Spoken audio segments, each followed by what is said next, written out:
One gift you won't have to ask for this holiday season is the Southern California housing market update, because we're giving it to you right now. It's time for part 2, where we run through the new listings, pending sales, and sold property numbers for Southern California. Hey there, Christian Walsh, real estate agent with Wire Associates. We have been helping buyers and sellers make the best data-driven decisions in Southern California by providing actual and factual market updates. If you're looking for pure opinion yelling at you for 10 minutes into a camera, you're not going to find that here. So if you're ready to dive into the single-family and multifamily numbers for Orange County, LA, San Diego, San Bernardino, Ventura, and Riverside counties, hit that like button and let's get started. And here's your gift of data. I hope you like it because I didn't save the gift receipt. You're gonna have to keep this one. Let's dive in. We're gonna start off with Orange County single family homes. This includes single family homes, condos, townhomes. We're gonna cover properties going under contract, going into escrow, otherwise known as pending sales.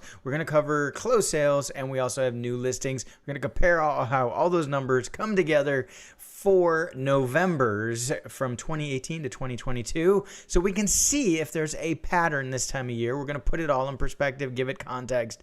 And first thing I want you to notice is 2018, start there. You can see as compared to the other months that the inventory level is slightly higher. Now 2020 was higher than 2018, but look at the other counties and you can see pending sales are down. So the properties going under contract, buyers writing offers was lower than any other time other than 2022, which we'll talk about.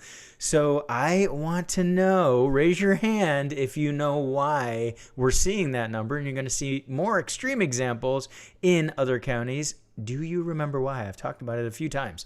So at the end, I'll explain exactly what happened in 2018 that leads to the anomaly in data. Looking at 2019, 2020, 2021, for Orange County, we can see that we have our twist. And by the twist, what I mean is we have more properties going under contract, the white line, than we have new listings coming to the market. So 2020 and 2021, this is very common. Every county just about is going to have a similar thing that has happened because of extreme demand. Well, in Orange County, 2019 in November was also a busy time. Didn't have enough inventory. So this is basically sucking up inventory, and we've talked about that before. Now let's go to 2022. All the numbers crashed together. It really is just a coincidence that all the numbers are so close. Doesn't mean anything. These are independent data points. My email newsletter subscribers, they can zoom in and actually see the numbers better. So make sure you subscribe. We have a link so you can do that. But you can see that the new listings and pending sales are at record lows. The sold properties are at record lows as well, because the pending sales have been at record lows for the months leading up to it. So the fact that we have the low closed sales is a function of the previous months. So what we're looking at in the data now is we're looking ahead or trying to suss out what's going to happen. And with demand low and supply low, with the new listings and pending sales so close, it shows that our closed sales are going to be low in the months ahead. It makes sense. So it still shows there's demand out there. And who's buying right now? You put in the comments below. The usual suspects are part of it. Those that have death or divorce or relocation, or now we're starting to see layoffs. So those folks are going to start to add their inventory to the market. We'll see if that leads to a spike in the number of new listings. And the other important factor to point out here, in November of 2022, we saw interest rates drop. We're looking at month-long data, but I think we're going to see as we get into December that we're going to see that the pending sales increase because interest rates have dropped, but we'll know in a couple weeks. Moving on to LA, and this is where we start to see the extremes. Look at 2018, look at the high listings, low number of properties going under contract, and you can see 2022 fast forwarding, inventory is low. These are the lowest listing numbers we've seen in LA County, and we can see that as well demand is very low. One more important point about Los Angeles, it is still under eviction moratorium, so tenants who are not paying rent due to COVID-19 cannot be evicted. This affects single family homes, condos, townhomes, and multifamily. LA County, it's slated to end at the end of December. LA City, the eviction moratorium, which is separate, is slated to end at the end of January. They haven't written the ordinance yet, though, and I'm going to release more content on that.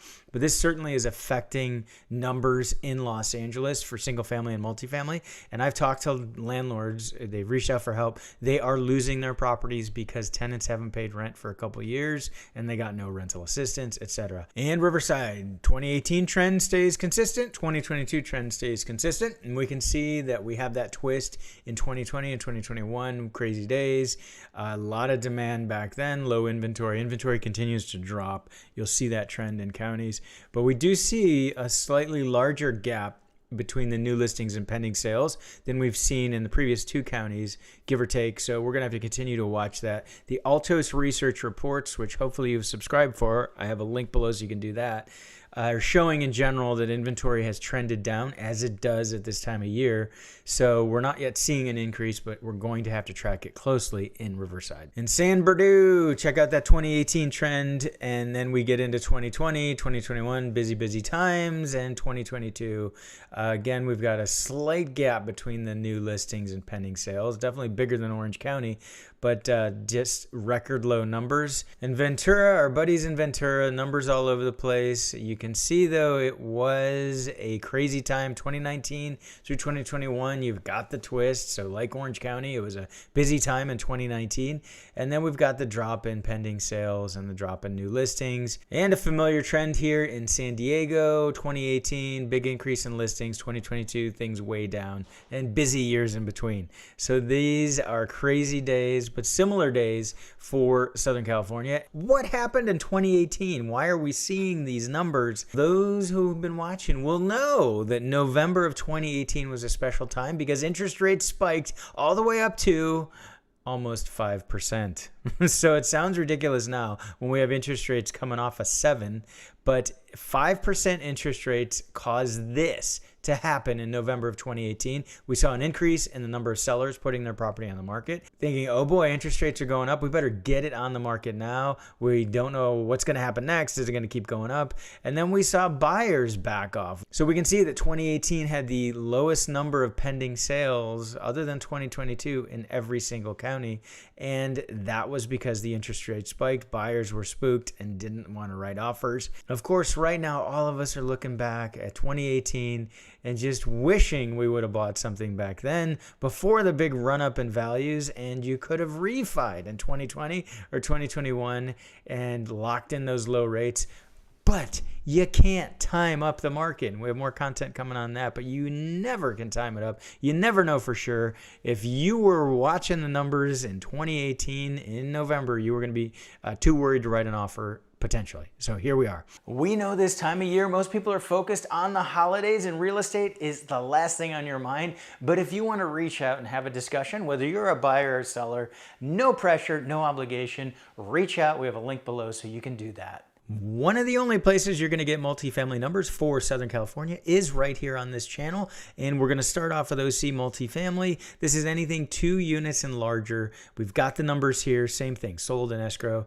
And new listings for November's going all the way back to 2018.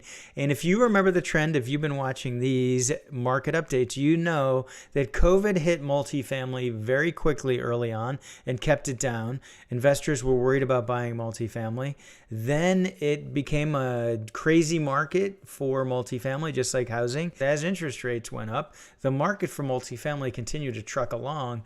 But that has changed, and we've seen that in the last few reports that the multifamily market has changed, and we're seeing that here. We have lower listings, but demand is also way down. As interest rates have gone up, it's making it tougher for properties to pencil, and that's what we're finally seeing in the numbers. Took a little while longer, partly due to the fact that maybe folks were in 1031 exchanges, still had to buy. They were under their time crunch, and there are still people out there like that, under time crunch. But that would explain at least one reason why there was a lag in the slowdown in multifamily. So LA, again, still under eviction moratorium.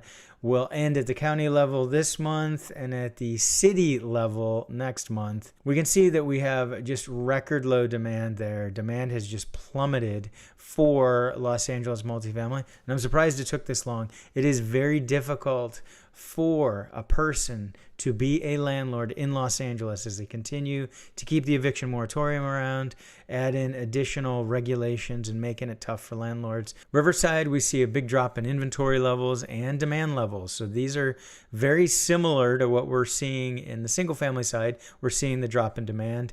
Although when you look at 2019, there was a drop in demand as well for Riverside multifamily, but it certainly rallied. I mean, look at 2021 at this time last year, how many properties were under contract. There was actually the twist, and those days are gone. A big difference in the number of properties trading in 1 year. San Bernardino, big increase in the number of new listings back in 2018. That has dropped, and number of properties under contract drop.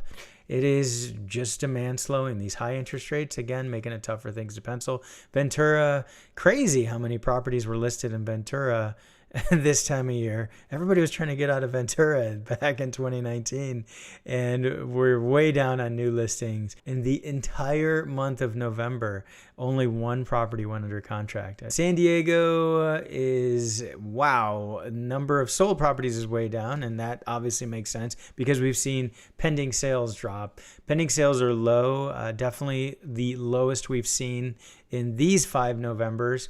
And we also see that inventory is down, not crazy low. So we'll have to watch this gap. We'll have to see if the demand continues to stay low in San Diego like it is, and we see these new listings continue to come, we could start to see a glut of inventory for multifamily in San Diego. So what that means is you're going to have to price it right.